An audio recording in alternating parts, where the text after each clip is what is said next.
On today's expose, we celebrate Nightcrawler. So Nightcrawler first appeared in Giant Size X-Men #1 in May of 1975.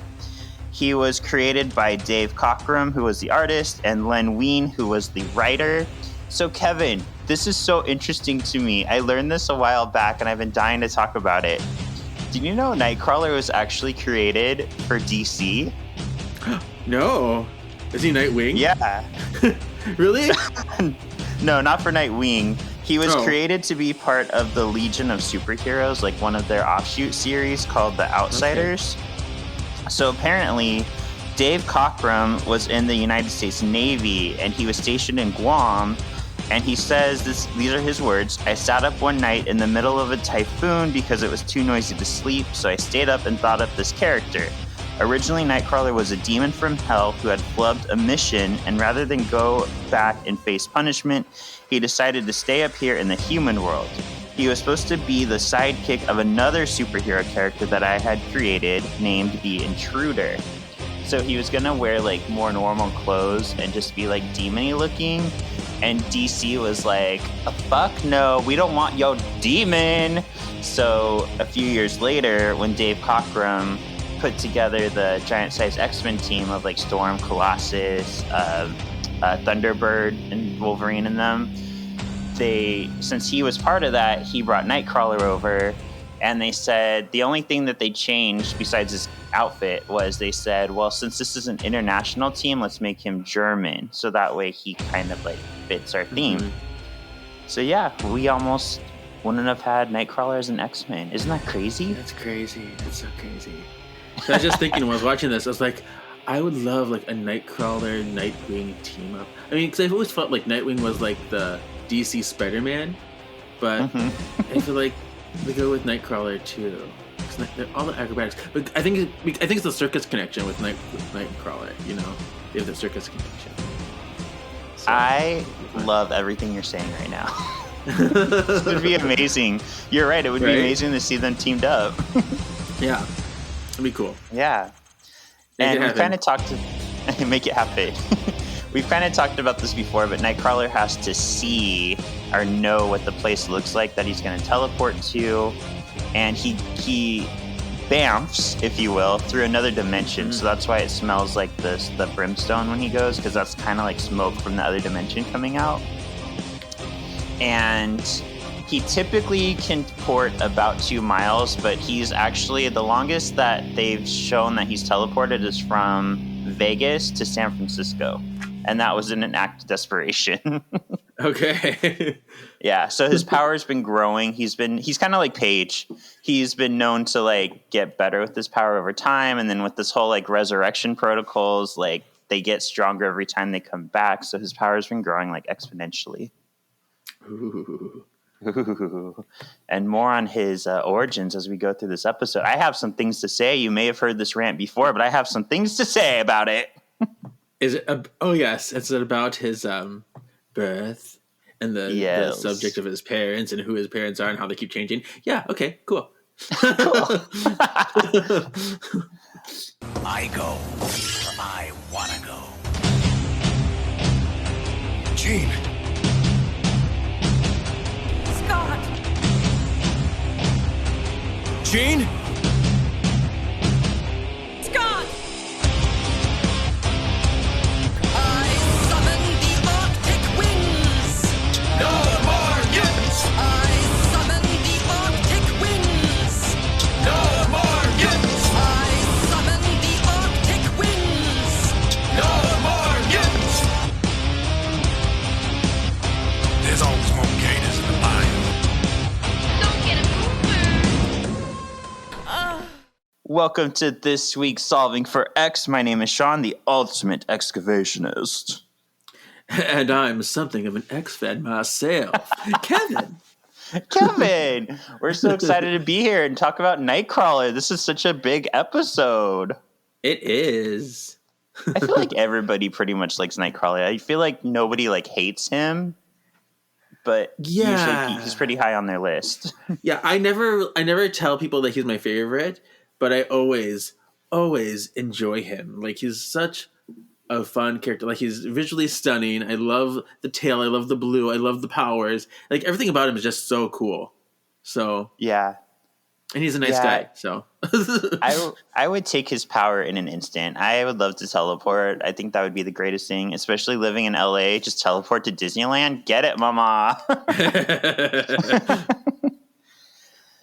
Well, before we get to the episode, we've got some business to take care of. So last week's previously on was, do you like Solar's outfit? And I remember both of us were like, no. How do you think this turned out with the voters?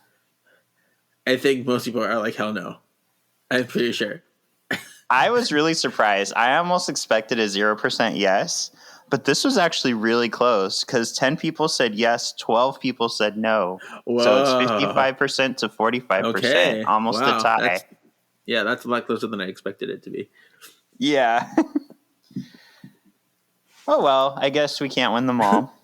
Yeah. But Nightcrawler, this one actually aired towards the end of season 3. But this is where it goes in the continuity as is told by Eric Lewald. It aired May 13th, 1995, written by Len Yuli, directed by Larry Houston. Okay. Oh, and before we get started, I should mention, hey, sexy X's, this next Tuesday, you can catch our bonus episode of the Spider-Man episodes, the Mutant Agenda, where the X-Men guest star in the Spider-Man cartoon. Spider-Man. Yeah, I love it. I can't wait. Those are fun. Yeah, I had no idea Kevin is such a Spider-Man fan. I guess I should have known. Like, he's literally wearing Spider-Man right now, and he does Spider-Man all the time. You know. Details. All right, let's get into it. So, a red owl hoots in the night as lightning crashes. A dark castle sits menacingly on a cliff. Villagers talk with funny accents about a monster who lives there. Ominous music plays as Nightcrawler crawls about the castle. A woman sees him and faints. The villagers open fire on our adorable blue furry mutant. The mob gives chase, but Nightcrawler vanishes into thin air. This was like Dracula opening. Yeah, this is totally inspired by like Frankenstein, Dracula, like all those old Universal movies. Yeah. There was a quick moment where Nightcrawler like jumps to avoid someone, and he jumped. I swear they probably did this on purpose from the level of detail, but he jumps just like he does in the X-Men arcade game. I swear to it. Oh, that's cool. I thought when he was in the shadows, I thought for sure he was naked, and I got excited, and then I was like, oh, never mind. Yeah, there's something to me strangely sexy about Nightcrawler. Maybe not so much in the way they draw him in the cartoon, but I'm right there with you. There's some really hot pictures of him. Oh yeah, and all the artwork, I'm telling you. There's this one, it's so stupid, and it's going to sound stupid, and I'm going to admit that I love it. It's like Nightcrawler's naked in a chair, but his back is to you, so you see like his butt and his tail. Yeah. But he's in this like throne chair, and like he's putting out his hand, and on his fingers is like cum. Oh, It's so hot. I love it. Amazing. I That's would great. ban that for days. For reals. For realsies. Another just really cool note that I learned is Adrian Who? It's How? Hough. Who? How? I think it's how. He actually does the voice for Nightcrawler, but he also played Jean Grey's dad in X-Men The Last Stand, the movie that we're all trying to forget happened. Right. I mean, that's cool. That probably was on purpose as like a cameo that I never even noticed. I can't even remember what he looks like now that I think about it. I have no idea. I know, I can't remember what he looks like either, but you're right. They probably did it on purpose, and it's a cool Easter egg if you know. Mm-hmm. Yeah. Cool. So scene 2. Meanwhile, Gambit and Rogue are enjoying themselves at a ski lodge. They've taken some time off to unwind. But Wolverine has come along too because it's snow and it's Lake Canada and he likes it. Yeah. He's tired of sitting around and drinking cocoa and wants to ski. Wolverine overhears a Karen couple talking about a demon. He goes to get more info. So when I first saw that this was Gambit and Rogue, I thought, oh, this is where they've been all this time. But then Wolverine's there. So I'm like, wait, you guys are taking a vacation away from a vacation? Yeah, right. So this is a deep cut. I didn't even notice this. I had to go back and rewind. Kevin, we have 3 cameos in this scene. Whoa. It's crazy. I took a screenshot to share it. Wow. Come out, wherever you are. Don't worry about us, Dingo. We'll make sure we can. Cameo. In the ski lodge, you can see a redhead drinking out of a cup with a web on it because it's Mary Jane. Also, I noticed this one. I was like, why is that lady's hair so weird? It's because her hair's weird because Doctor Strange and Clea are also in the ski lodge standing behind Mary Jane. That's so cool. Yeah, so pretty cool. Also, I found the lady in the Karen couple. She has like a name badge that says Kamuta on it. So this is kind of an inside joke because Sharon Janis, who's the editor and associate producer, her name in Sanskrit is Kamuta. So this was like a nod to her. Oh, interesting. Yeah. Lots going on with this little scene. Yeah.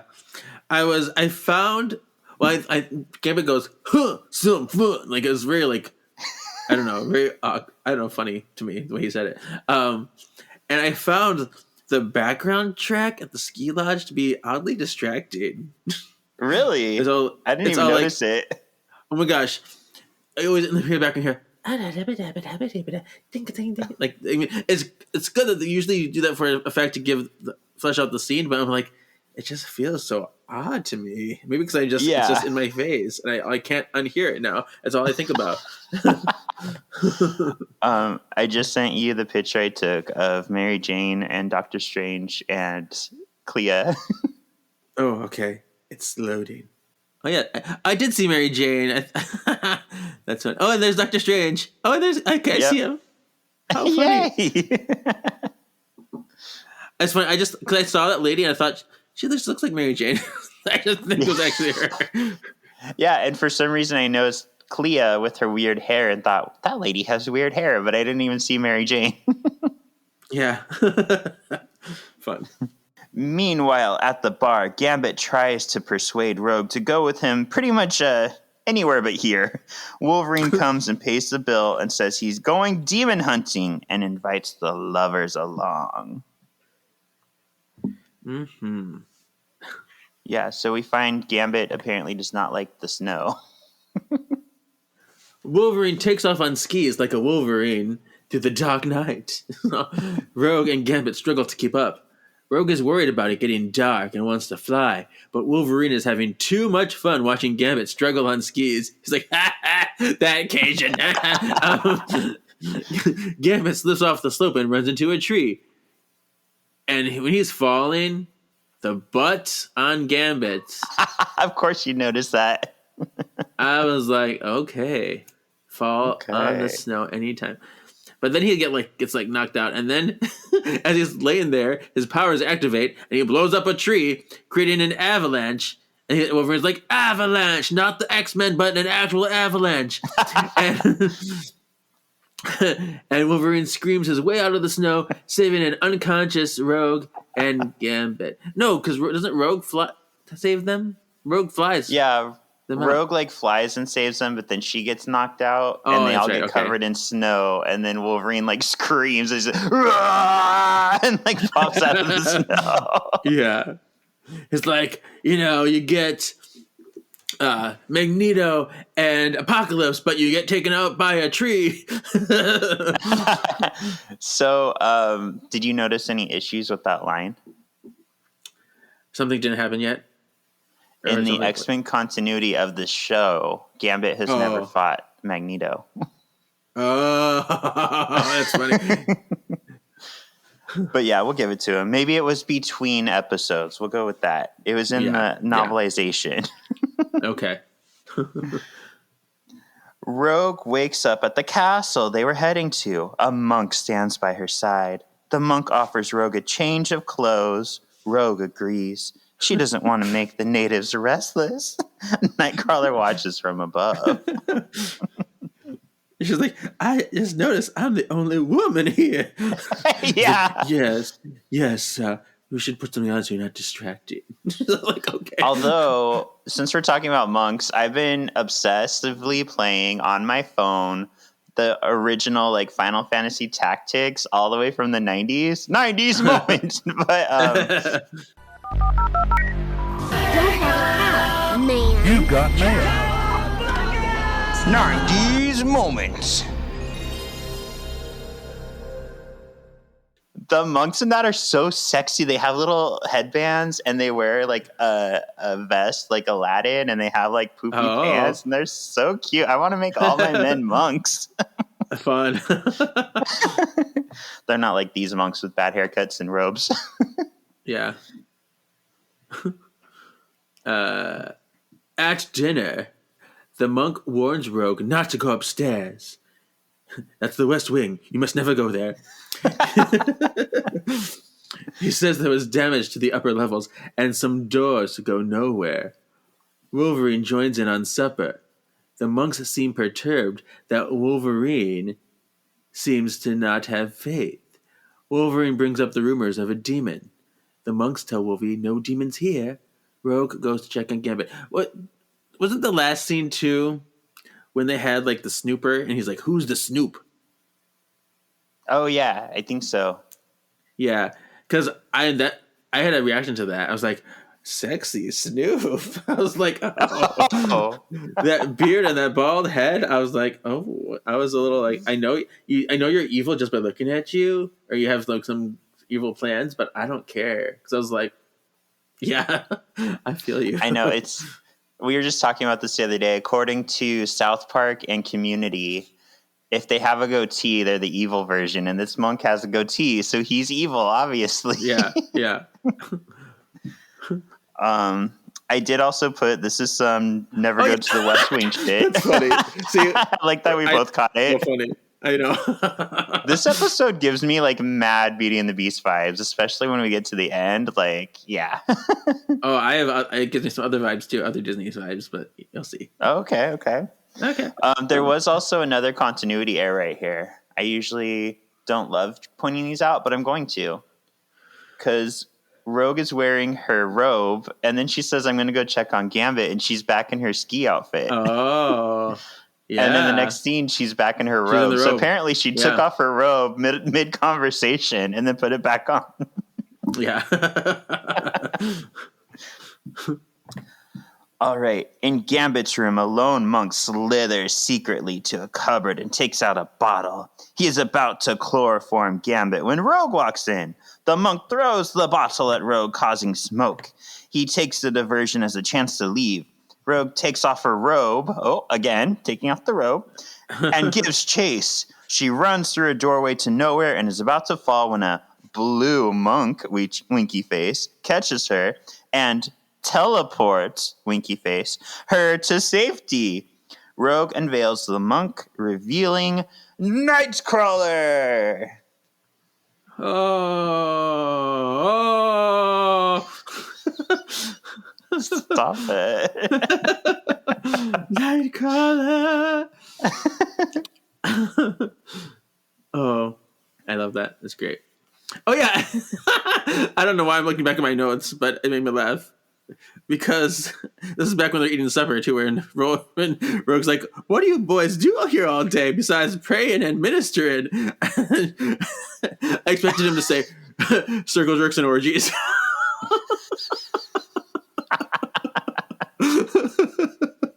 We don't wear anything under these robes for easy access. Yeah. And I wanted to bring that up because I'm like, oh, that's right. That was in my notes. But anyway, okay. All right. 8? 8. Okay. Just then, Wolverine pounces on Nightcrawler. Yeah, he's all like, Stab first, ask questions later. He's all prepared to kill this guy without even knowing anything about him. I'm like, not cool, Wolverine, but sure. Yeah, not good. Yeah. The two engage in battle. Wolverine stabs Nightcrawler's robes as Nightcrawler bamfs out of them. As Wolverine is about to deliver a finishing blow, a monk comes to his rescue and says Nightcrawler is his brother. So this is put a pin in that because this is another funny scene to me because they're outside right now and he's like, he is my brother. And then we start the next scene in Gambit's room. So apparently everybody quietly like stopped the conversation and walked to Gambit's room. Yeah. It's like, prying eyes out here. We can't have the villagers hear this. Let's go. Maybe. Right. Unless maybe Nightcrawler teleported. He bounced them all in there. We'll go with that. Yeah. Back in Gambit's room, everyone gathers to hear the monk's tale. The monk says Nightcrawler's his brother, but in the biblical sense, we're all brothers and sisters. Rogue thanks Nightcrawler for saving her. Wolverine asks if Nightcrawler attacked Gambit. He says no and reveals he's a mutant. Yeah. We're all like, what's the words? Evangelican, fundamentalist, whatever they are. all those what's about occult terms. Yeah. I don't think they'd be fundamentalists. Probably just evangelists. Angelus. I don't know. Yeah, because that's what I think he does use evangelist in here. So okay. Yeah. But yeah, fine. What was I going to say? Okay, yeah. Okay. Brother. All right. Brother. 10.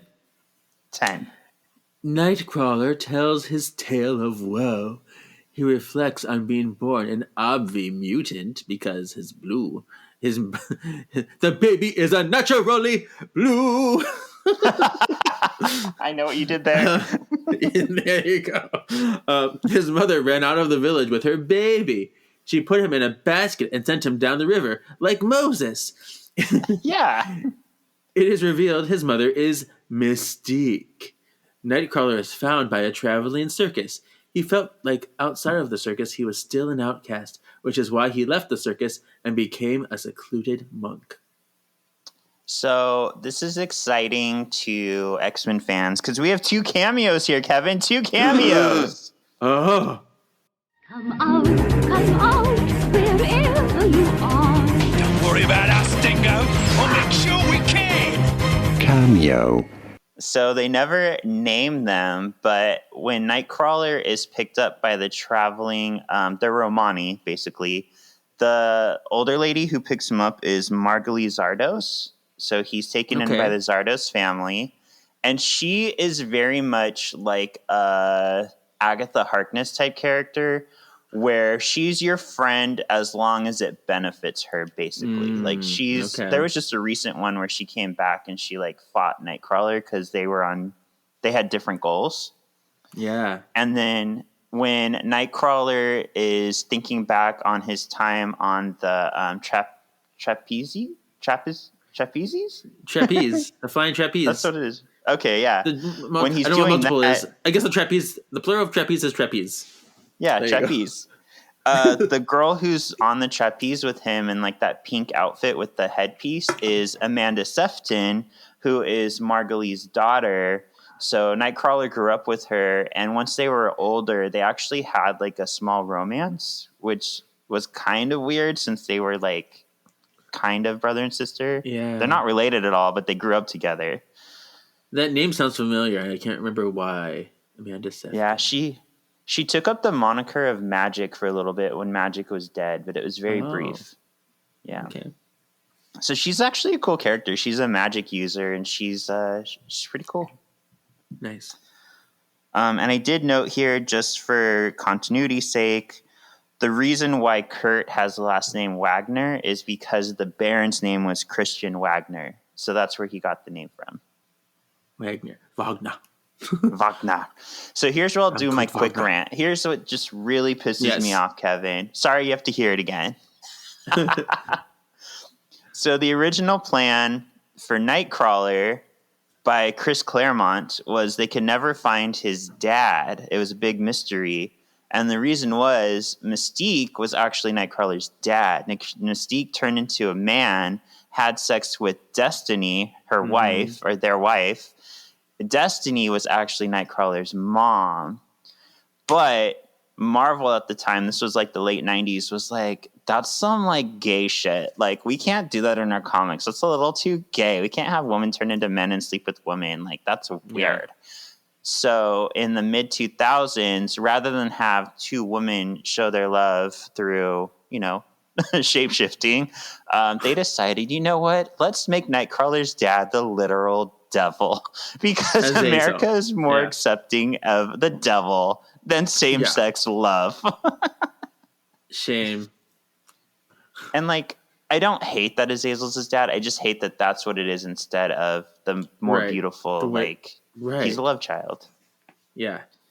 And it also like kind of cuts into Mystique and Destiny's relationship, that Mystique slept with a man while she was with Destiny, so it makes her look worse on that front too. Mm-hmm.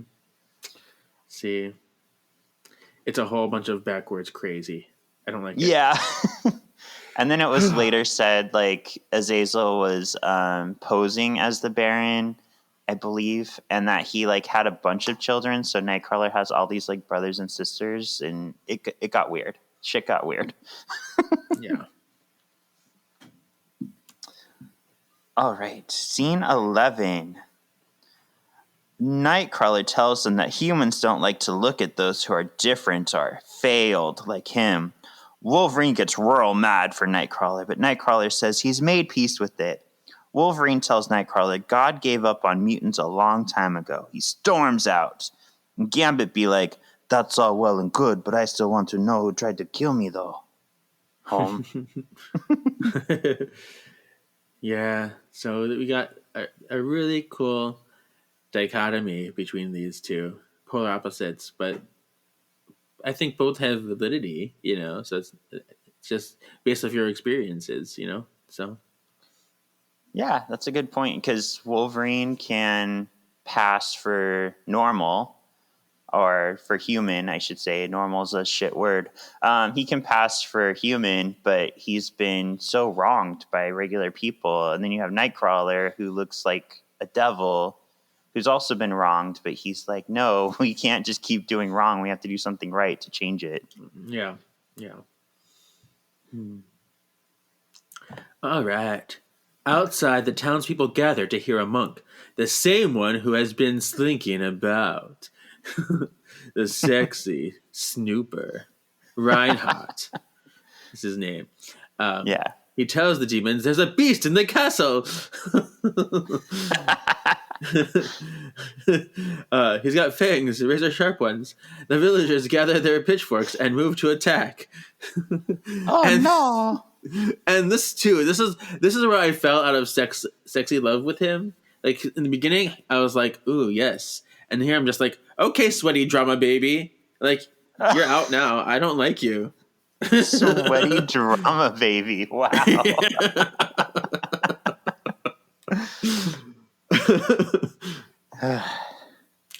All right. Wolverine walks wondrously into the chapel. Nightcrawler follows him in. He tells Wolverine they're more alike than Wolverine might realize. They are both outcasts, angry at society and what was done to them. Nightcrawler tells Wolverine to open himself to God. Every faith has one. Just then, a friendly monk comes in and tells them the townspeople are on their way. Nightcrawler decides to leave to keep everyone safe. But Wolverine's kind of like, that's the coward's way. Like, stay and fight with us. Mm-hmm. God help the outcasts, hungry from birth. Oh, okay. We're in a Disney cake. This is a very Disney centric episode to me. I just keep thinking Disney. Yeah, it really is, and I think Beauty and the Beast would have come out around this time, so they probably kind of did that on purpose. Yeah, what year is it in this show? When did it air again? This came out in 95. Was okay, Beauty so and the Beast, like Beauty and the Beast was 90. 90. Oh, 91. 91. Yeah. Mm-hmm. So, yeah. So,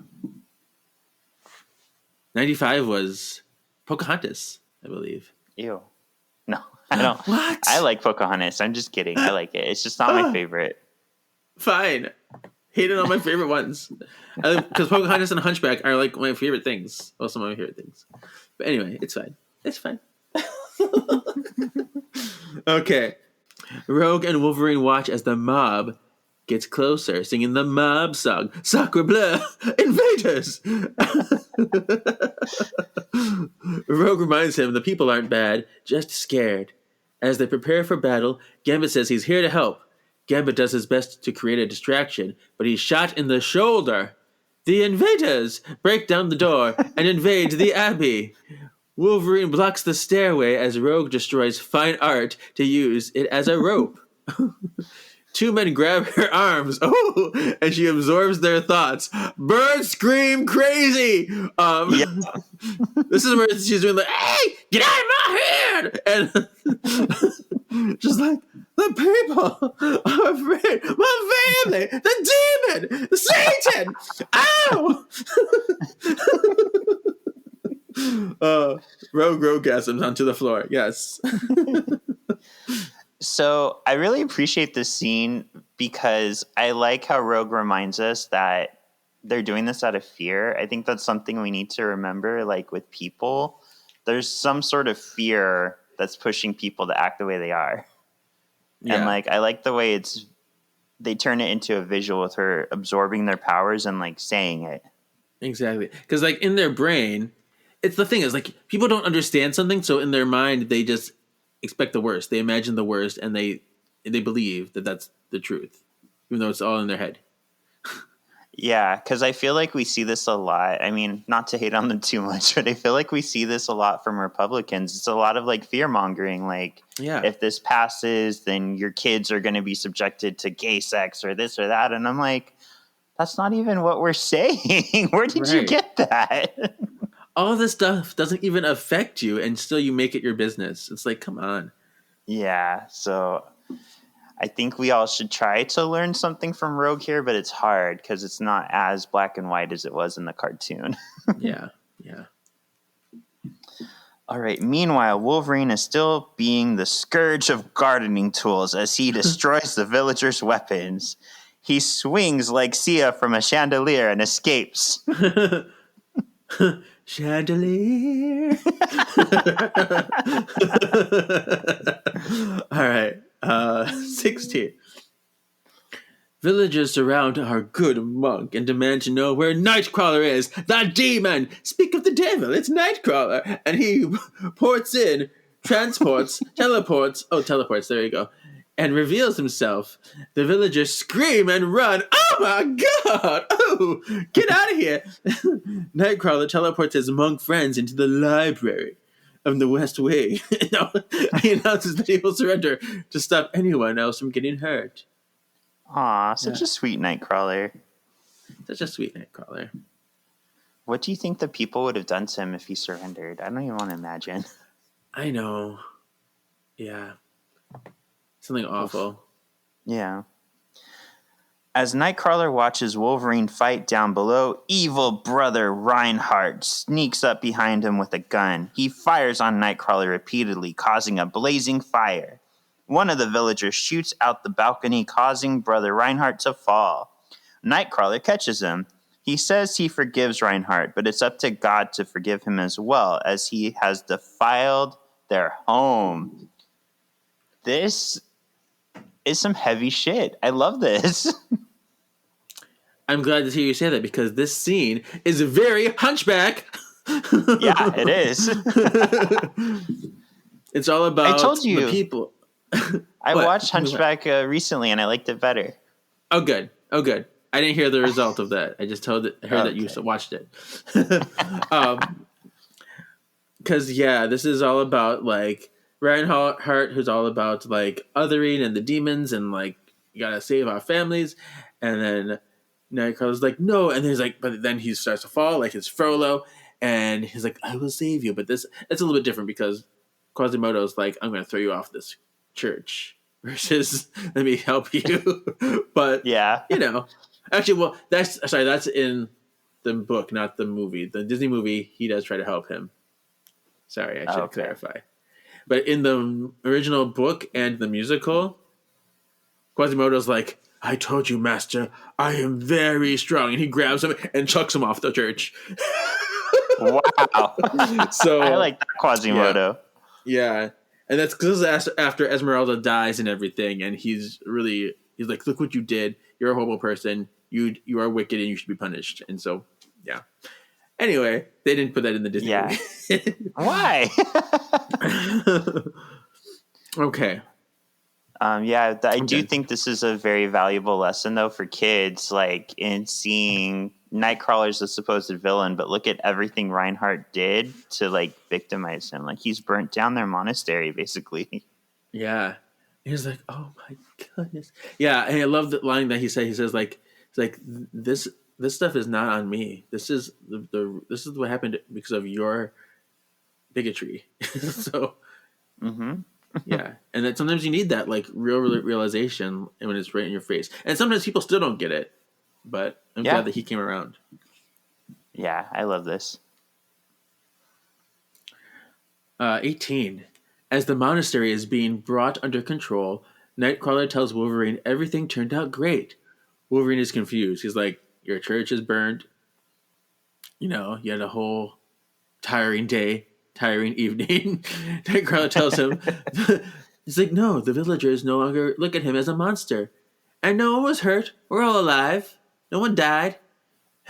He gives Wolverine a Bible and reminds him to look at the world through different eyes. Aww. Meanwhile, over in Paris, Sean and Kevin sit and have lunch. No. Gambit is enjoying food and checking out woman in front of Rogue. Whoa. Rogue still seems a little messed up from the Nightcrawler experience. She walks away and gets lost in thought about what if there is no God. She walks into a local church after seeing like the newspaper as a sign and sees Wolverine praying. It brings tears to her eyes. Aww. Yeah.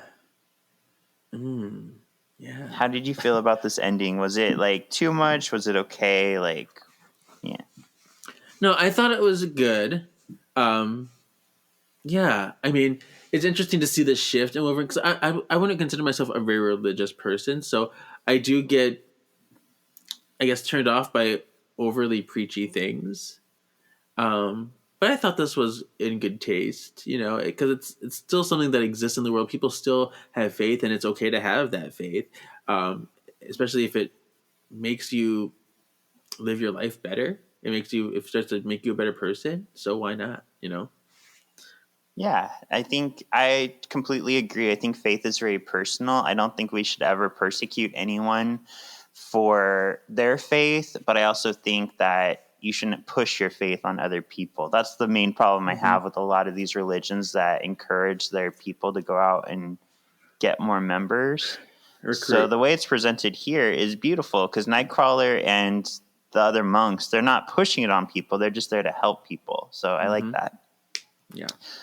So I will tell you, when Len Yuli brought this idea to Eric Lewald, Eric was like, there's no way in hell they're going to let us do this episode. They're not going to let us put like this whole religious episode into a children's cartoon. And to his surprise, when he presented it, it obviously got pushed forward. The only thing that the network wanted is they didn't want any, how should I say it? They didn't want any one religion to prevail. So basically any like religious iconography that was like only Catholic or only Christian, they didn't want that. They wanted their religion to be kept kind of like, you know, blase da, so you can kind of put any religion on it. So I think that was pretty fair. Mm-hmm. Nice. Yeah. So how would you rate this episode? I would extreme it. I mean, it's Nightcrawler. Every time Nightcrawler is on screen, it's a joy. And so it's great to finally see him in here. I loved the deeper meanings that are around this episode, and there's lots of emotional significance. And yeah, it's extreme.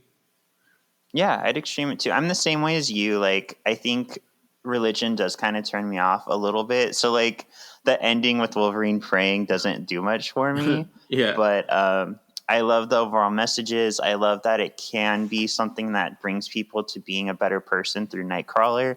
So I extreme it as well. And I love Nightcrawler. Yeah. Like, we don't get his swashbuckling persona in this episode, but we get at least his him. pirate sword. Oh, get that pirate sword. Oh, yeah. I was like, I mean, he did get kind of had the outfit, which I was surprised he had the outfit already a little bit. But True, yeah. I guess that was his circus outfit, maybe. yeah. Oh, maybe. Okay. All right, and who would you say is the MXP, most excellent player? I mean, Rogue was close, but it's definitely Nightcrawler. Like, The episode's named after him. yeah.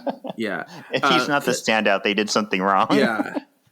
He's great. I mean, he's ever optimistic, and yeah, he does get a little preachy sometimes, but he does it with no agenda. Like, he's not trying to recruit. He's unconditionally kind, and he accepts all religions. He says that every other religion has some kind of faith in a higher power, whatever they call it. It's still something that they find comfort in.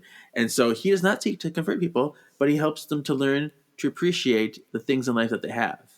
And that's what's really good about him. Yeah. And one thing I really appreciate about my relationship I'm in right now with Alan, so this is going to sound weird, but Alan's Catholic. Like, he goes to church every Sunday. He's a little Catholic boy. And I'm a Satanist. And we respect each other. Like, I don't believe in God or Satan.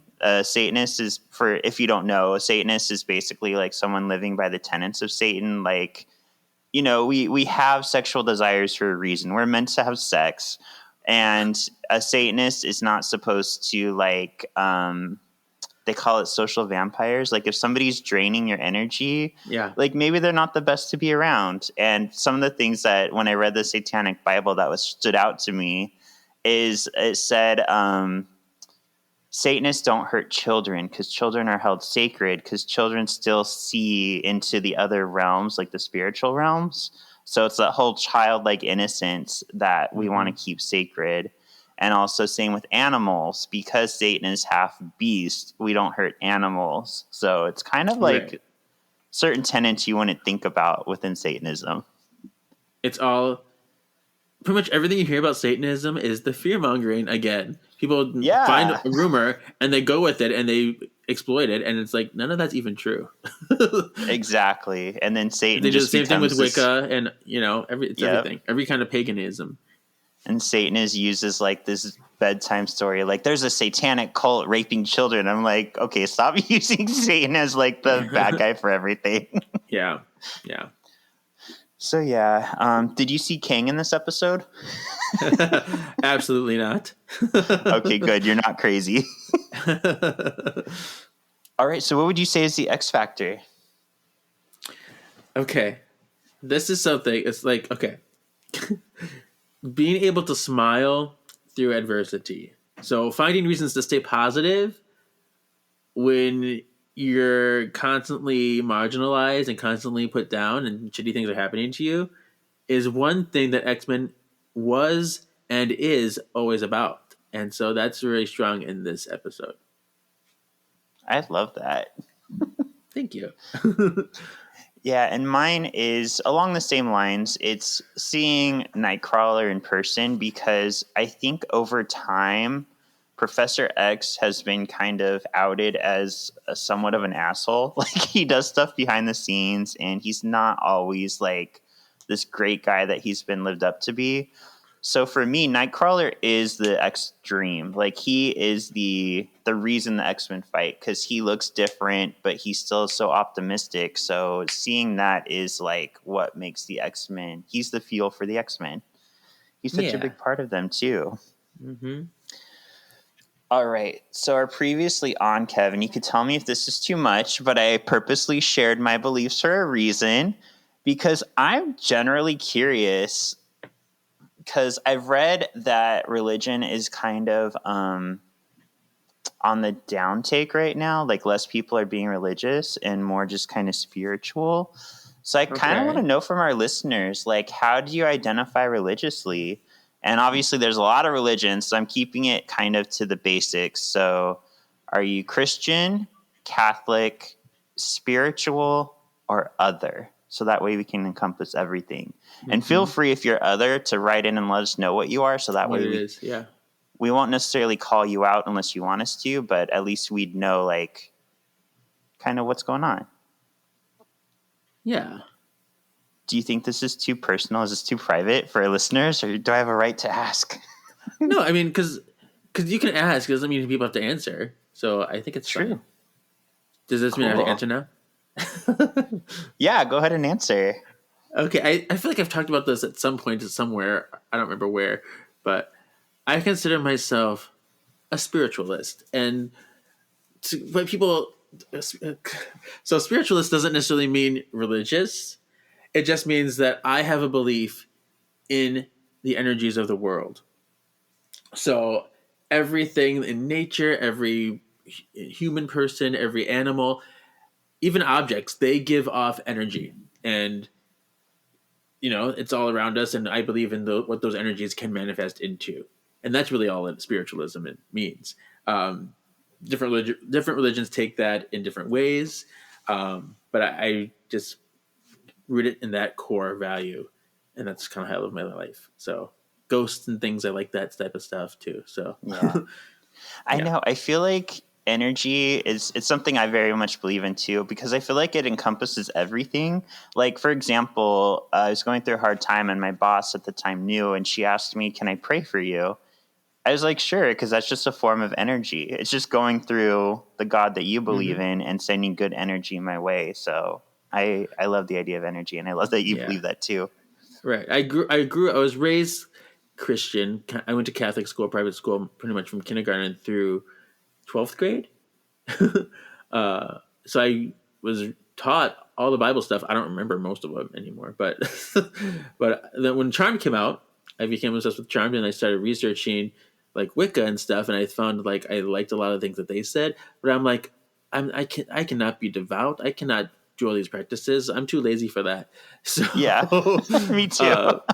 So I tried being a Wiccan for a while because I thought, you know, I think I sided with them more than I did with the Christianity I was taught. But then as I got older, I'm like, you know, I'm just going to take it at its base value and stick with that and call it a day. Yeah, nice. I love that. Yeah. Yeah. Well, cool. So next week's episode is One Man's Worth Part 1. What do you think happens? I know these are like really big episodes, and I feel like I should know what they are. I don't know if I ever know what they are. For some reason, well, One Man's Worth reminds me of like Walt Disney. I think that they called the Disney show movie at what was that? Hollywood Studios, the little Walt Disney movie they showed there. I think that's what they called it, or was it One Man's? Might have been One Man's Dream. One Man's Dream it was called. That sounds so. That's like what it. Yeah, One Man's Dream, and so that's why I think of Walt Disney when I hear this name.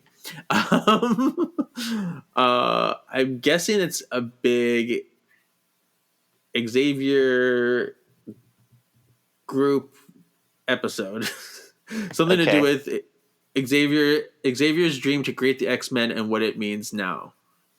I guess I'll tell you two things up front, but I won't spoil.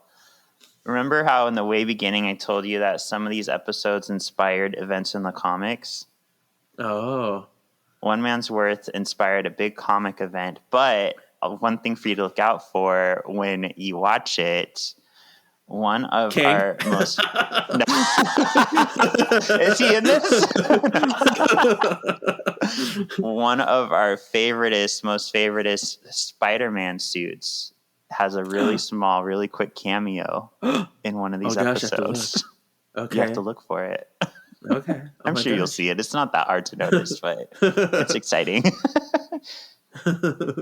My favorite Spider-Man suit is the one from the PS4 game when you get 100% and you get the underwear version, and then I cosplayed that. Oh, I love that one. I was that pervert playing as him in his undies. Oh my gosh, yes. I'm completing this 100% because I need this costume. And then I played all the bonus content in the undie version. And then there's the scene with Black Cat, and she's like, "Oh, you've been working out." I'm like, it's perfect. Nice. I love that. So, Kevin, where can the people find you?